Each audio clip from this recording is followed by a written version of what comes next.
الحمد لله رب العالمين، الصلاة والسلام على أشرف المرسلين وخاتم النبيين ورحمة الله للعالمين سيدنا محمد وعلى آله وصحبه أجمعين، وبعد. يعني في البداية عاوزين نقول إن الحصار النهاردة هنخصصوها لسداد دين واحد غارب متوفى عليه رحمة الله. ربنا يقدر على حاجة من الزكاة أو من غير الزكاة هتبقى مخصصة النهاردة مساعدة في سداد دين أحد الغارمين عليه رحمة الله تعالى. الحاجة الثانية، جماعة كانوا بيعزوا النهاردة مجموعة كده، وبعدين هم في العزة اختلفوا هم الاثنين في العربية. هي قريبة من المواضيع بتاعتنا في نقطة الزوجية فهنتكلموا عنها.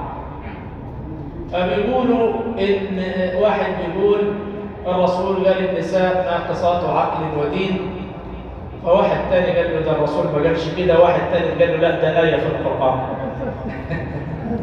ماشي.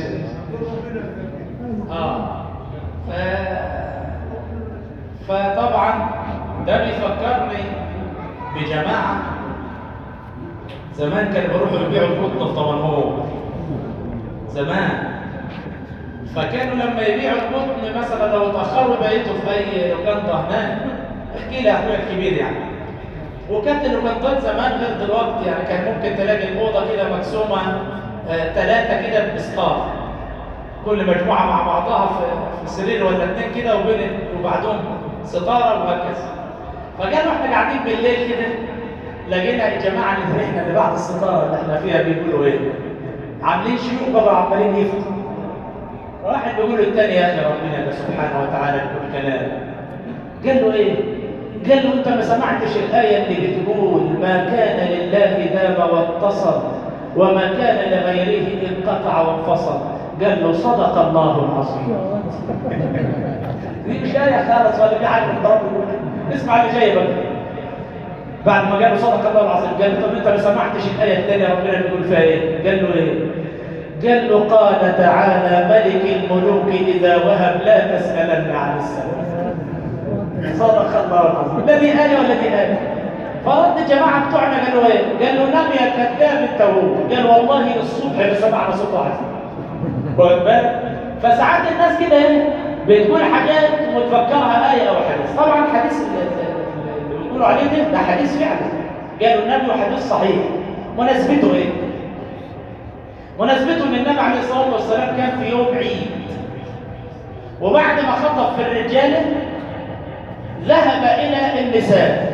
كان النساء برضه بيحضروا صلاه العيد في المصلى في الخلاء وفي ريح المصلى كده. فراح النبي يعظهم في يوم العيد فقال يا معشر النساء تصدق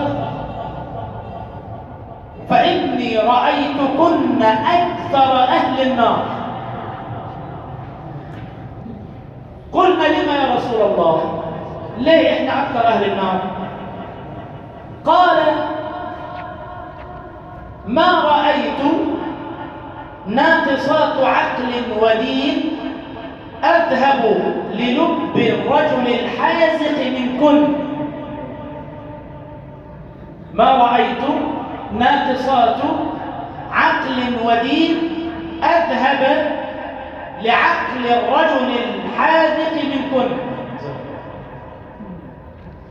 دي رواية. الرواية الثانية لما النساء سألت لما احنا أكثر أهل النار، النبي قال لهم لأن كنا تكفر. قلنا نكفر بالله؟ قال لا تكفرنا العشير اللي هو ايه؟ اللي هو الزوج.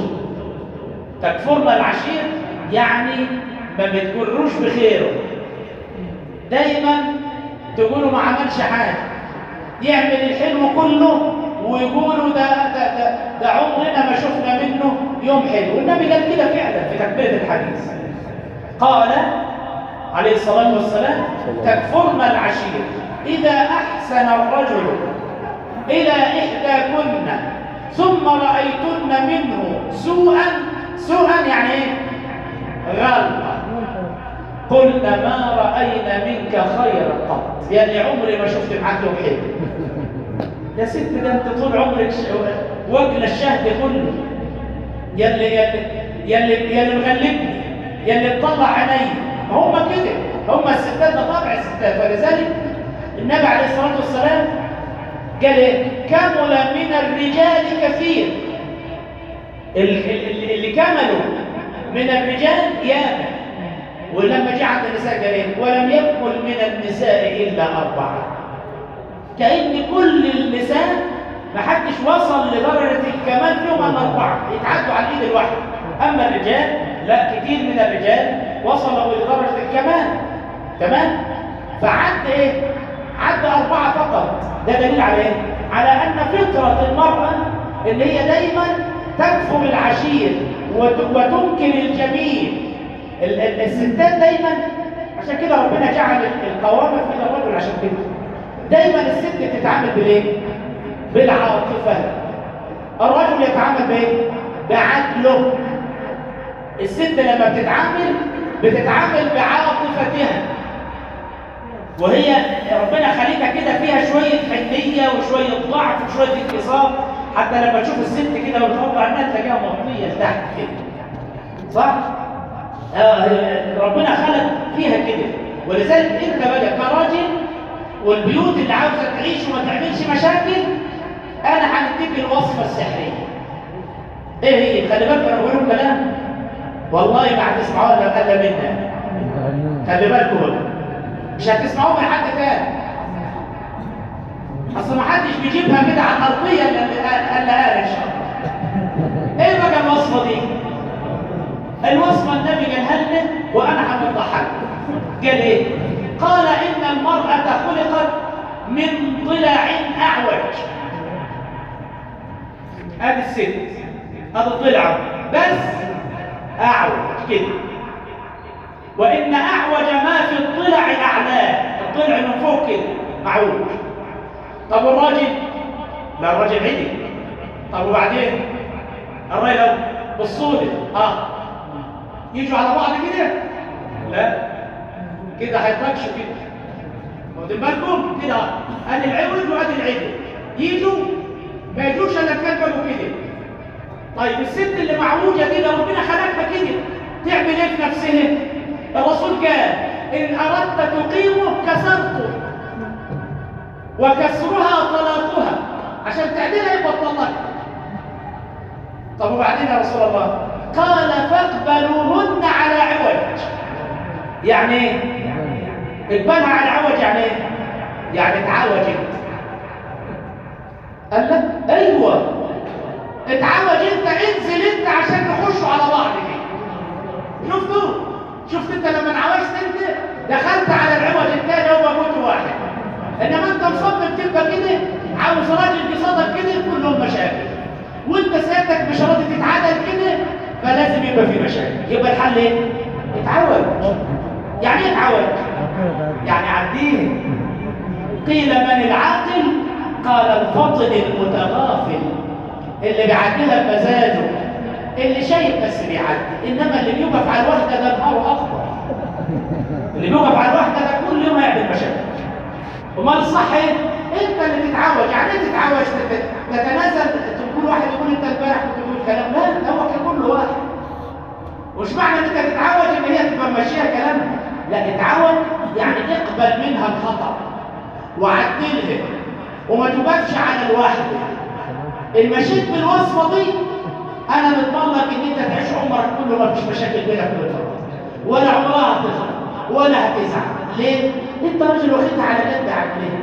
ما هوش الكلام ده كله. انت راجل واخدها على جد عقلها، واخد ماشي بوصيه النبي عليه الصلاه والسلام اللي قال فاقبلوهن على عوج. اقبلها على كده، اقبلها على العوج بتاعك واقبل منها الخطا. وان اخطات ما تعاقبهاش عقاب اللي هو عقاب. دي حاجات جايه بقى في الحقوق اللي كنا لسه بنتكلموا عليها في الميثاق الغليظ. عقاب المنتقم. اما تشوف الراجل اللي يمسك مراته يقعد يضرب فيها لغايه ما يورم جسمها، ده اسمه ايه؟ ده في عقل يعمل كده؟ في واحد بيحب مراته ولا راجل عنده دين وضمير يوصل ان هو يضرب زوجته بهذه الطريقه؟ النبي لما كان بيضرب يقول ايه؟ يضرب بالسواك ويقول لولا القصاص لاوجعتك. قال لا قصاص يعني ايه؟ يعني النبي خايف انه يضربها بدون ذنب او يضربها ضرب زياده عن المطلوب ربنا يقتص منه. امال اللي بيقعد يشتغل مدرب كاراتيه ويقعد يضرب في مراته ويغمى عليها ويفوتها ويضربها تاني، ايه ده ومالين الجوامع وعمالين نصلي وندعو وندعي فلسطين ايه؟ ده انت عايز تدعي لك فلسطين ايه؟ خلي بالك لما تشوف واحد بيتعامل بهذه الكيفيه اعرف ان هو عنده حاجه مش مظبوطه. ليه؟ لان نفس الشخص اللي بيعمل كده ببنات الناس لو عنده بنت متزوجه مش هيقدر ان زوجها يعمل فيها كده، صح؟ ولا يهينها بالطريقه دي. يبقى الراجل بيكيد بمكيالين، هو عمال يضرب ويخبط ويعمل رغم ان هي والله بنشوف العجب يا اخوانا. تلاقي الواحده عامله البدع مع زوجها، ست بيت وجميله ومطيعه وتسمع الكلام وبيتها نظيف واولادها كويسين وتلاقيها مش لاقيه ريح حلو من جوزها. ليه؟ يا اخي اتق الله اتق الله، بلاش جبروت وبلاش قسوه قلب. الست لو طول النهار بتشيل جبل على كتافها واخر الليل سمعت من زوجها كلمه حلوه هتنسى التعب كله، هتنسى التعب كله. فيبقى لازم الانسان يتقي الله. وكده وضحنا الحته اللي جماعه اختلفوا فيها ان ده فعلا حديث قال النبي صلى الله عليه وسلم: قوموا الى الصلاه.